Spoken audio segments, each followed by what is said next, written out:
جو خالق کائنات بھی ہے، مالک شخصیات بھی ہے۔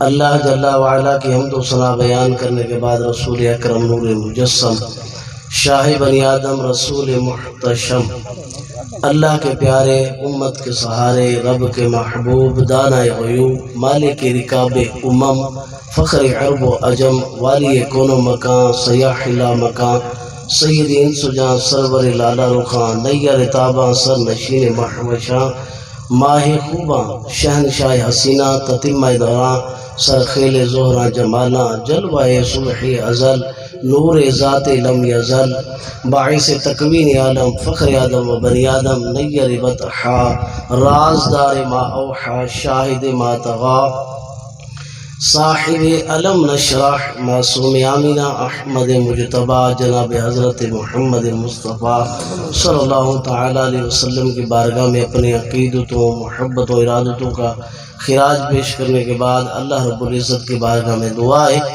اللہم نور قلوبنا بالقرآن وزین اخلاقنا بالقرآن ونجنا من النار بالقرآن وادخلنا الجنت بالقرآن۔ جگہ جی لگانے کی دنیا نہیں ہے، یہ عبرت کی جا ہے، تماشا نہیں ہے۔ ہوئے نامور بے نشاں کیسے کیسے، زمیں کھا گئی نوجوان کیسے کیسے۔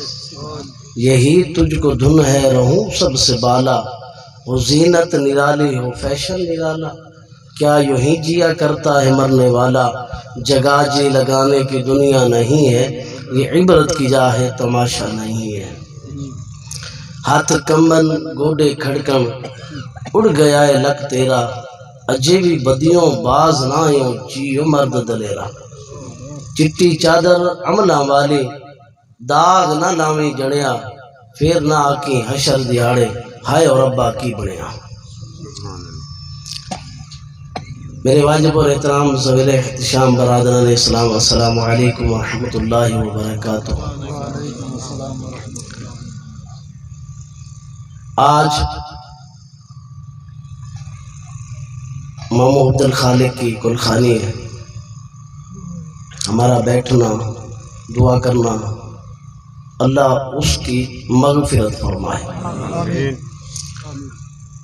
اور یاد رکھیں، جب بھی ہم کلخانی میں جائیں، بیان بہت زیادہ ہے، سنتے بھی رہتے ہیں، سوشل میڈیا پہ بھی بیان ہے، علماء بھی تقریریں کرتے آپ سنتے رہتے ہیں، لیکن ہم عمل کی طرف نہیں آتے۔ عمل کی طرف آئیں۔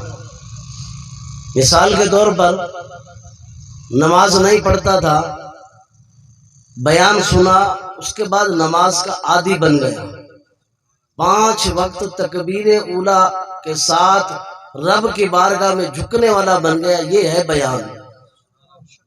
تقریریں سنی، لذت حاصل کی، چسکا حاصل کیا، اس کے بعد وہی ڈگر، وہی پرانی روش، تو اس کا فائدہ نہیں ہے۔ قرآن اور حدیث کو سننے کے بعد عمل کا جذبہ پیدا نہ ہو تو سمجھ لو ہم نے یہ بیٹھا ہوا جو وقت گزارا، اس کا کوئی فائدہ نہیں ہے۔ یہ ذہن بنائیں، آگے آنے والی چند ہی دنوں کے بعد شب برات آنے والی ہے۔ اس رات میں آپ کے نامہ اعمال تبدیل ہوں گے، لکھا جائے گا کون خوش بخت ہوگا، کون بدبخت ہوگا، کون اللہ تبارک و تعالیٰ کی فرما برداری کرنے والا ہوگا اور کون اللہ تبارک و تعالیٰ کو ناراض کرنے والا ہوگا۔ اس رات لکھا جائے گا۔ اس رات آپ کا پرانا نامہ اعمال جمع ہوگا، تو کیا ہی اچھا ہو کہ جب ہمارے اعمال کا رجسٹر بند ہو تو آخر میں روزہ لکھا ہو۔ 14 کو جب ہمارا نامہ اعمال کا رجسٹر اللہ کی بارگاہ میں پہنچے تو آخر میں روزہ لکھا ہوا ہو، اور جب ہمارا نامہ اعمال ہماری زندگی کا پہلا چیپٹر شروع ہو تو اس میں بھی روزہ لکھا ہو۔ کون کو نیت کرتا ہے کہ انشاءاللہ شب برات کو، ایک تو ہم رات کو ساری رات اللہ کی عبادت کریں گے نا، ساری رات رب کی عبادت کرنی ہے، رب کو راضی کرنا ہے اور توبہ کرنی ہے کہ یا اللہ جو زندگی کے لمحے گزر گئے، جو سانسیں گزر گئی، آنے والی ہر سانس، ہر لمحہ تیری فرما برداری میں گزرے گا۔ اور آج جس موضوع پر میں نے بیان کرنا ہے وہ دیکھنا ہے کہ ہمارے اسلام میں اور ہمارے اسلاف کے اسلام میں کیا فرق تھا، ہمارے اسلام کا ہمارے سے کیا تعلق ہے، اور ہم کس طرح کا اسلام چاہتے ہیں اور کس طرح کا اسلام ہم وہ کر رہے ہیں، اور ان کا اسلام کیسا تھا۔ آج اس متعلق سنیں گے، اور یاد رکھیں ہم سمجھتے ہیں کہ جو شخص اللہ تبارک و تعالیٰ کی فرما برداری کرے اور ایک شخص اللہ تعالیٰ کی نافرمانی کرے، دونوں برابر ہیں۔ نہیں، برابر نہیں۔ ایک اپنے آپ کو اللہ تبارک و تعالیٰ کی خوشنودی پر چلاتا ہے، فجر کی اذان ہوتی ہے بستر چھوڑ کر رب کی بارگاہ میں آ جاتا ہے، اور ایک اپنے بستر میں ہی پڑا رہتا ہے، ایک تاش کھیلتا ہے، شراب پیتا ہے، زنا کرتا ہے، جوئے کے اڈے چلاتا ہے، بدکاریاں کرتا ہے، غریبوں کا حق دباتا ہے، وہ بھی برابر۔ اور جو اللہ تبارک و تعالیٰ کی عبادت کرتا ہے، فرما برداری کے مطابق زندگی گزارتا ہے، وہ بھی برابر۔ نہیں، اللہ تبارک و تعالیٰ فرماتا ہے قرآن پاک میں کہ تم کیا سمجھتے ہو تمہیں ایسے داخل کر دیا جائے گا جنت میں؟ ایسے داخل نہیں ہوں گے، قیامت کا پورا ایک حساب ہے۔ اللہ تبارک و تعالیٰ نے سورہ قیامت کے اندر سارا ذکر فرمایا ہے کہ ہم تمہیں کیسے پیدا کیا اور کس طرح جنت میں تم جاؤ گے، اعمال کرو گے۔ اور پھر ہمیں یہ سوچنا چاہیے کہ ہم زندگی کی کس دوڑ پہ چل رہے ہیں۔ ہم کھانے پینے کے لیے تو نہیں پیدا ہوئے، ہم تو پاؤ 1.5 پاؤ گوشت کھاتے ہیں، شیر پورا جانور ہڑپ کر جاتا ہے، اس کو بھی تو اللہ دے رہا ہے رزق۔ ہاتھی کتنا ہم سے جسامت میں بڑا ہے، پورا درخت کے اندر نگل لیتا ہے، ہم نہیں کھا سکتے، تو ان کے اور ہم برابر ہو گئے۔ اللہ تبارک و تعالیٰ نے اے انسان تیرے اوپر، تیرے سر کے اوپر عزت کا تاج رکھا ہے، اشرف المخلوقات کا تاج رکھا ہے، تو اس کے برابر کیسے ہو گیا؟ ہمارے اسلام میں اور بزرگان دین کے اسلام میں میرے آقا علیہ الصلوۃ والسلام نے ہمیں سمجھایا کہ اپنے آپ کو یاد کرو۔ ڈاکٹر اقبال کہتا ہے من اپنے میں ڈوب کر پا جا سراغ زندگی، میرا نہیں بنتا نہ بن اپنا تو بن جا۔ ہم اپنے آپ سے وفا کریں، ہم اگر رب کو بھلا دیں گے تو اللہ تبارک و تعالی ہمیں اپنی ذاتوں کو بھلا دے گا، ہمیں اپنی خودی کا تعقل بھی نہیں ہوگا، ہمیں خود آشنا نہ ہوگا۔ اگر ہم چاہتے ہیں ہم اپنی شناخت کریں، ہم اپنی پہچان کریں، تو رب کی پہچان کرنی پڑے گی۔ جب ہم رب کی پہچان کریں گے تو اللہ تبارک و تعالی ہماری پہچان کروائے گا۔ اور جس بندے کو یہ بھی پتا نہ میں کون ہوں، پھر اس کے پلے ہوتا کیا ہے؟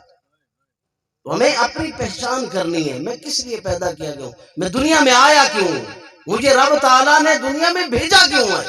ہزاروں موتیں دیکھتے ہیں، جنازے بھی پڑھتے ہیں، اس کے بعد وہی ڈگر ہوتی ہے۔ یہ وہی بات ہو گئی کہ اگر کوئی گاڑی والا روڈ پہ جا رہا ہو، آگے ایکسیڈنٹ ہو، اور تھوڑی دیر کے کہے گا اللہ اکبر، توبہ توبہ استغفر اللہ، اور اس کے بعد چند قدم گاڑی چلے اور پھر وہی گانے، تو اس کا مطلب وہ رب تعالیٰ سے مذاق کر رہا ہے۔ توبہ بھی ہم دل سے نہیں کرتے، توبہ بھی ہم دل سے نہیں کرتے، اس رب کے ساتھ پکی اور سچی صلح کیوں نہیں کرتے؟ اور اسلام کی خاطر ہمارے بزرگان دین نے کیا برداشت نہیں کیا۔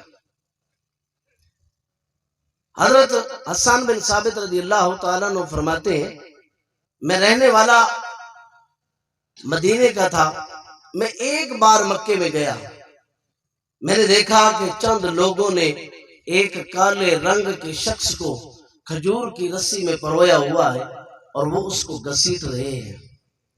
حضرت حسان بن ثابت رضی اللہ تعالیٰ عنہ فرماتے ہیں میں نے رک کر ان لوگوں سے پوچھا اے لوگوں یہ شخص کون ہے اور تم اس کو کس جرم کی سزا دے رہے؟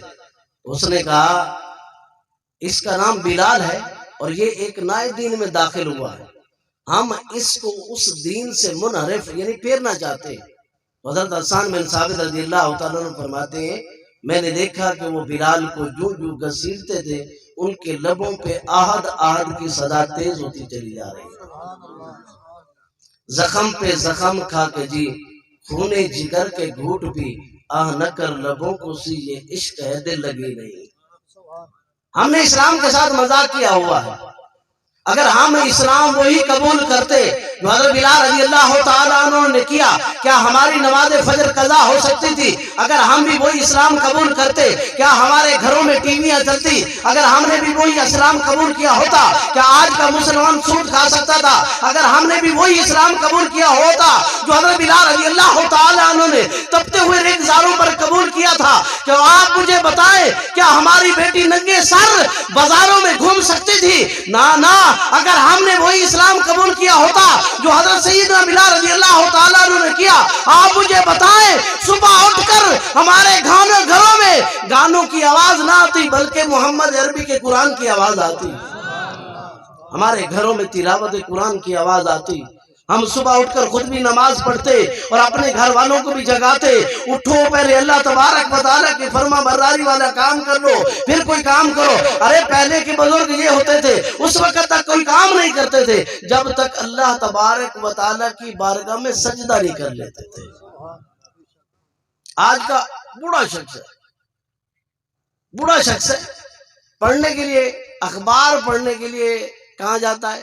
حمام میں جاتا ہے، ہوٹل میں جاتا ہے۔ اخبار پڑھنے کے لیے وقت ہے، قرآن پڑھنے کے لیے وقت ہے۔ بدقسمتی، کسی سے بھی پوچھ لے 70 سال 80 سال 60 سال عمر ہو گئی، قرآن پڑھنا نہیں آتا، ہنس کے ٹال دیتے، نہیں پڑھنا آتا۔ اگر موبائل دیکھیں، ہر بندے کے پاس موبائل ہے، اور اس موبائل میں اگر کسی دوست کا میسج آ جائے تو پڑھنا نہیں بھی آتا تو ہم کسی دوسرے کی مدد لیتے ہیں، یار اس میں میرے دوست نے کیا پیغام لکھا، یار تیرے رب نے 30 پاروں میں تجھے پیغام دیا، وہ کیوں نہیں پڑھنا آتا؟ علماء موجود ہیں الحمدللہ۔ دعوت اسلامی کا یہ کرم دیکھیں کہ دعوت اسلامی نے الحمدللہ بڑوں کو پڑھانے کے لیے مدرسۃ المدینہ برائے بالغان قائم کر دیا کہ پڑھیں آپ قرآن کو۔